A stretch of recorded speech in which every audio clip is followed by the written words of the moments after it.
দুটি রড দেখতে একই হলেও মানের তফাৎ আকাশ পাতাল। বাংলাদেশে অধিকাংশ রড তৈরি হয় পুরনো প্রযুক্তির ইন্ডাকশন ফার্নেসে। এসব রডের ভেতরে খাদ ও অন্যান্য অপদ্রব্য বিভিন্ন অংশে ছড়িয়ে থাকে। শুধুমাত্র মাইক্রোস্কোপের পর্যবেক্ষণে এটা স্পষ্ট হয়।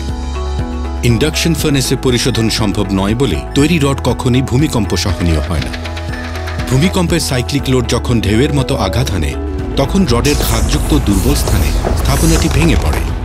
ভূমিকম্প মোকাবেলায় জাপান, আমেরিকা, ইংল্যান্ডের মতো দেশে কনস্ট্রাকশন স্টিল উৎপাদনে ইন্ডাকশন ফার্নেসের পরিবর্তে সর্বাধুনিক প্রযুক্তির ইলেকট্রিক আর্ক ফার্নেস পরিশোধনের উপর গুরুত্ব দেওয়া হয়।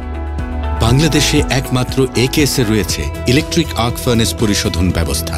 ইলেকট্রিক আর্ক ফার্নেসে 100% পরিশোধনের পর টিএমটি প্রযুক্তিতে তৈরি হয় একেএস। নিখাদ একেএস টিএমটি বাড়ি আপনার স্থাপনাকে দিতে পারে সর্বোচ্চ সুরক্ষা। একেএস